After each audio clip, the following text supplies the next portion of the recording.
We've lost a child. What now? My name is Erich Schoeman. I'm a clinical psychologist with Matters of the Soul. Losing a child can be one of the most devastating experiences in life, and it can trigger intense, prolonged grief. People who have lost a child have experienced something that seems to be unnatural.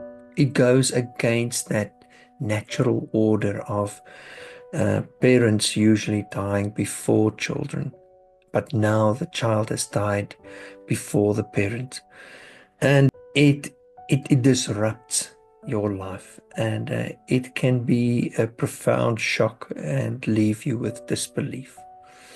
The emotional effect of this can lead to experiences of helplessness, deep sorrow, guilt, anger, because a parent naturally wants to protect their child. Parents will give themselves to their child fully to protect them. Told my daughter once that I would, if she was to run in front of a truck and I had the opportunity to save her, I would push her out of the way, even if the truck hit me and killed me. And she was so surprised to hear that I would even go to such lengths. That's the parent's instinct to protect and to love. You even see that in God giving Himself, His Son, to protect us, to save us. Why is it also so hard to lose a child? Because you've dreamt about the child for years. You've poured in yourself into this child's life, and now the child and their whole future is lost. They were supposed to get married, have children. But if that's happened, now they've lost. Now suddenly your child is there. Maybe they've had children. You're an older parent.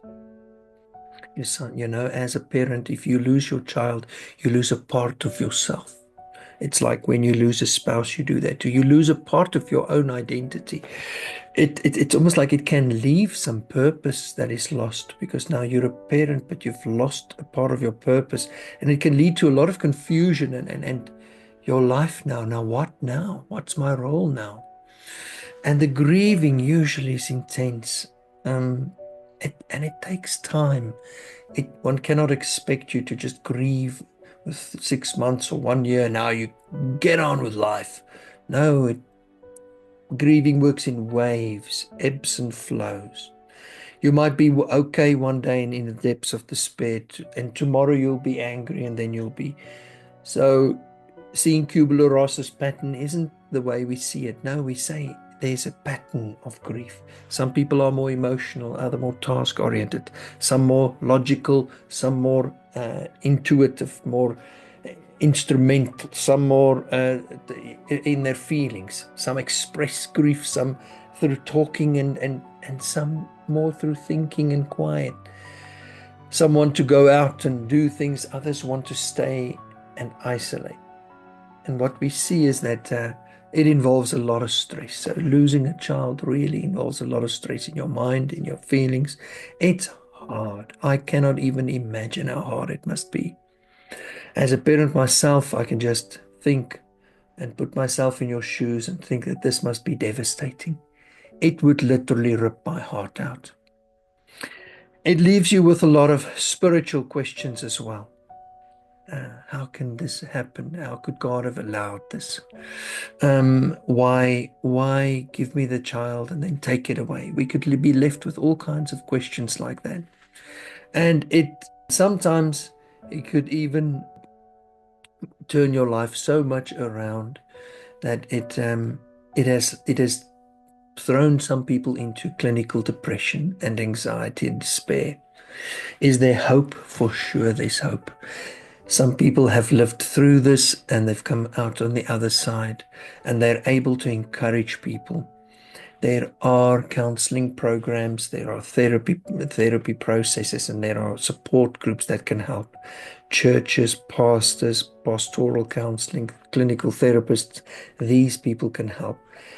But going to the Lord, crying about the loss of a son, knowing that he's lost a child himself, that he has had to go through that intense pain through Jesus on the cross, knowing that that the Bible talks about people losing children. King David mourned the loss of his baby, but then he was comforted with the knowledge that he will one day see that baby again. He would one day see that child again. As Christians, we have eternal hope that when people die in Christ, they have eternity. And then we have that eternal hope of seeing them again. The Bible does offer the reassurance of God's presence with you. In that valley of the shadow of death, He's with you to comfort and protect you. Some things might not make sense now. They might make sense a little bit later, or even in eternity, they might only make sense. But to know that the Lord is with you, that He loves you, and He's displayed that for you at the cross, that we might not understand what is going on, but that as you continue here grieving, that the Lord has sympathy and that His heart is also broken. It might not make sense, but it is. You know, if you go through this grieving process, it's so important to delve into the Bible, into the Word, to continue with all the other helpful stress management things. Continue eating, not too much, not too little. Continue sleeping, keep your routine, exercise.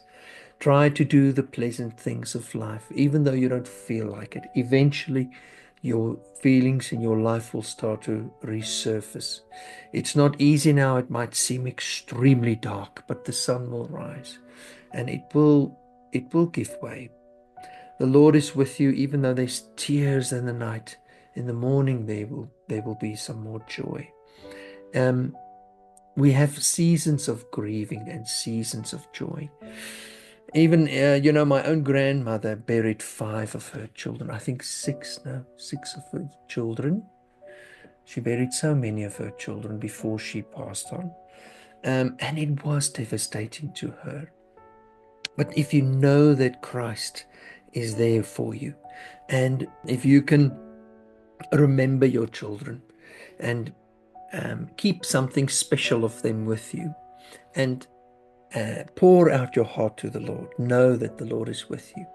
There's some encouragement now. If you know somebody who's lost a child, keep on loving them. Keep on being there for them.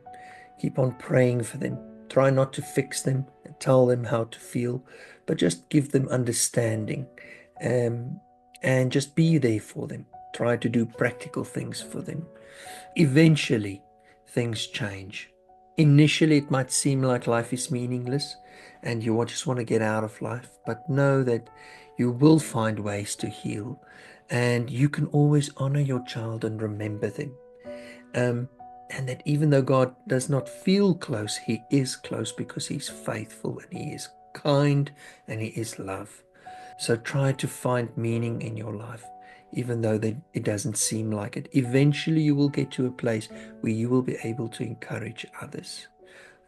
I know it doesn't seem like that now, but reach out and pour out your heart like King David, and eventually you will sing a song of praise, saying, Lord, thank you for showing yourself strong in times of need, and for being that Psalm 46, where here is a very present help in times of trouble. May the Lord bless you. Please go to our YouTube channel.